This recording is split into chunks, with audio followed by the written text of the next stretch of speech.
নমস্কার বন্ধুরা, তোমাদের সবাইকে আমার চ্যানেলে স্বাগত। আজকের রেসিপি পাটিসাপটা পিঠা। খুব সহজে কিভাবে পাটিসাপটা পিঠা বানানো যায় সেটাই আমি দেখাবো।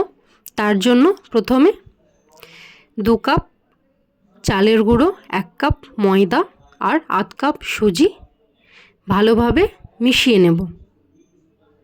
এগুলো মেশানো হয়ে গেলে তারপর এর মধ্যে দিয়ে দেব পরিমাণ মতো ঝোলা গুড়।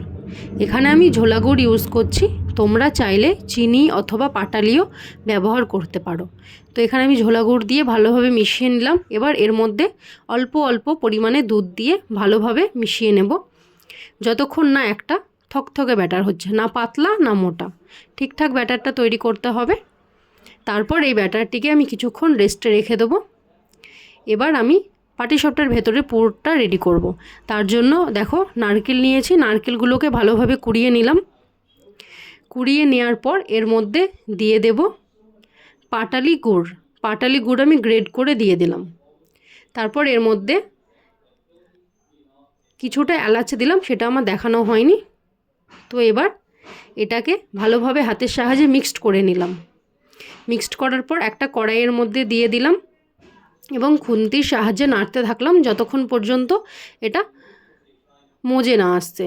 কিছুটা যখন মজে আসলো তারপর আমি এর মধ্যে দিয়ে দেব কিছুটা পরিমাণে খোয়া ক্ষীর। ওই মোটামুটি 200 গ্রাম মতো খোয়া ক্ষীর দিয়ে দিলাম। এবার এটাকে ভালোভাবে মিক্সড করব। যতক্ষণ পর্যন্ত না খোয়া ক্ষীরটা ভালোভাবে মিক্সড করে হয়ে যাচ্ছে নাড়তেই থাকবো। তারপর যখন দেখলাম খোয়া ক্ষীর একদম ভালোভাবে মিক্সড হয়ে গেছে, তখন এটা একটা পাত্রে নামিয়ে নিলাম।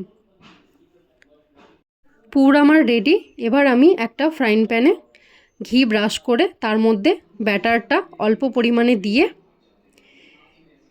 এবার এর ভেতরে পুরটা দিয়ে দিলাম। তারপর দেখো আমি খুব সহজে এটাকে মুড়ে নেব। দেখেছো কি ভালোভাবে এটা উঠে যাচ্ছে, প্যানে একটুও লাগছে না, একটুও ভাঙছে না, খুব সহজে এটা উঠে যাচ্ছে। আমি কতগুলো তৈরি করে রেখেছি এবং আরও কিছুটা তৈরি করে নেব।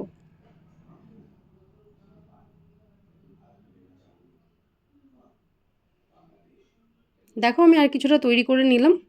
আমার রেডি পাটিসাপটা পিঠা। যদি আমার ভিডিওটি ভালো লাগে প্লিজ একটা লাইক করে দেবেন আর আমার চ্যানেলটিকে প্লিজ সাবস্ক্রাইব করে দেবেন।